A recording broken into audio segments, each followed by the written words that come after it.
자, 삼각형 문제 있고요. 이 문제는 조금 어려운 내용이 일단 포함이 되어 있습니다. 그래서 그거를 좀 확인할 텐데, 우선 해야 되는 것들부터 먼저 여러분이 보기 편한 것들부터 적용을 할게요. 지금 보시면 일단은 삼각형이 이렇게 하나 보이실 거예요. 이렇게. 그런데 이 직각삼각형이 이렇게 주어져 있는 상태를 보시고, 문제에서 제시된 각은 30도와 이 변의 길이가 4, 그리고 여기가 수직이라는 것이 나와 있어요. 그러면 여러분이 이 직각에서 이 30도를 기준으로 우리가 탄젠트를 계산한다고 치면은 요만큼의 길이를 a라고 했을 때 탄젠트 30은 4분의 a가 되는 거니까 우리가 a라는 것의 길이는 4 곱하기 탄젠트 30이다. 이렇게 알 수 있어야 돼요. 자리가 애매하네요. 이렇게. 근데 애초에 선생님이 직각삼각형이 두 개가 이렇게 있는데 직각삼각형의 빗변과 세타를 아는 경우에는 높이는 사인 세타, 밑변은 코사인 세타라고 구할 수 있을 거라고 했고, 똑같은 직각삼각형인데 세타와 밑변의 길이를 알면 높이는 a 탄젠트 세타가 될 것이다. 요 파란색으로 표시된 부분은 여러분 요거 직각삼각형 만났을 때 외워요라고 미리 얘기했던 적이 있기 때문에 요거를 활용해서 바로 a는 탄젠트 40이다. 요 녀석의 변의 길이가 탄젠트 30이 된다는 것을 알 수 있을 거고, 탄젠트 30은 우리가 계산할 수 있어요. 이게 3분의 루트 3입니다. 그래서 3분의 4 루트 3이다. 자, 여기에 해당하는 길이가 3분의 4 루트 3이다 라는 걸 알 수 있고요. 그 다음 두 번째가 이제 중요한데, 여기서 여러분이 알아야 되는 그림이 뭐냐면, 자, 선생님이 미리 복사를 해놨거든요. 여기 보면 얘가 일직선이에요. 여기가 일직선. 그런 상태에서 여기 이렇게 90도가 중간에 이렇게 90도가 들어간 거야.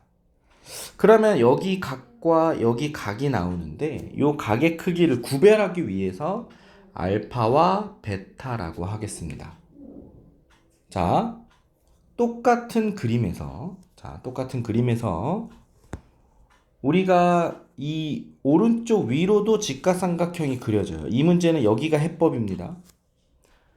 자, 여기가 90인데 요만큼이 베타면 이 두 가지 그림을 콜라보 했을 때 우리가 얻게 되는 건 여기 상황에서 평각은 180인데 가운데 90도가 껴있죠?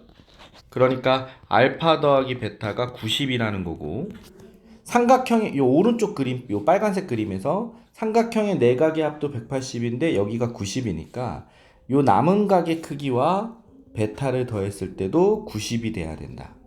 누구랑 더해야지 90이에요? 알파랑 더해야 90이죠?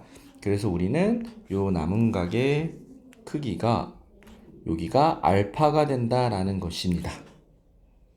됐습니까?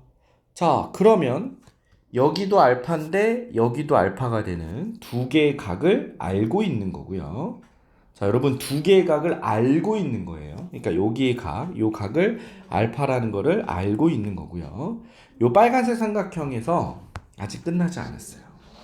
요렇게 직각삼각형이 있는데 얘가 알파인데 요 변의 길이가 4가 되면, 자, 선생님이 저 오른쪽 위에서 설명을 했었죠. 빗변과 각이 주어졌을 때는, 자, 여기가 높이에 해당하는 거니까 4 사인 세타, 요 길이가 4 코사인 세타라는 것을 알 수 있어요. 그래서 자, 여기 길이죠. 여기 해당하는 길이가 요 길이랑 똑같다 그랬으니까 둘 다 4 사인 세타가 되는 것을 알 수 있습니다.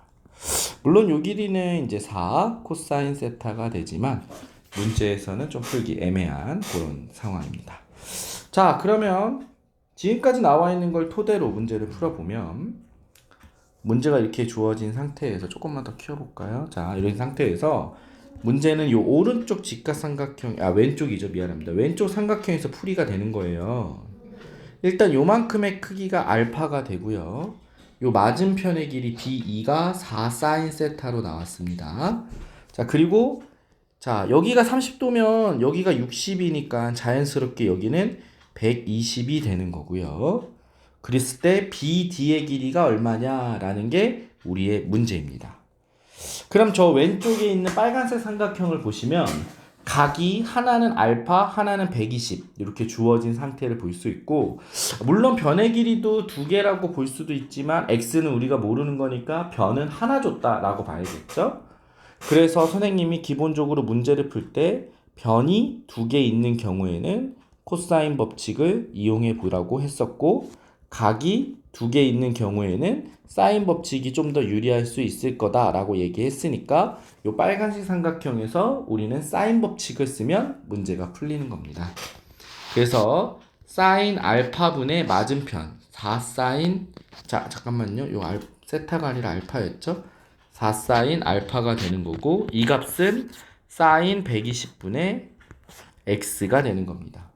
근데 여기서 똑같이 사인 알파가 있으니까 얘는 약분이 될 거고, 120만 왼쪽으로 곱해진다면 우리가 원하는 x의 길이는 4 곱하기 사인 120. 자, 계산은 여러분이 해보시면 2분의 루트 3이라는 거 알 수 있을 거고요.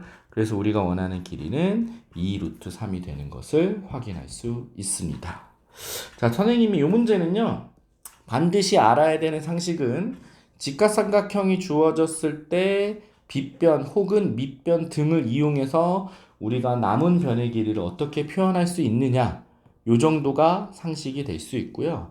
여기 두 번째 그림 요 상황을 보시면 우리가 문제를 풀 때 어떤 직선이 있고 걔를 직각으로 뻗어가게 되면 요 두 각의 합을 이용한 문제풀이도 존재할 수 있다라는 것 정도는 경험적으로 알아두시면 좋을 것 같습니다.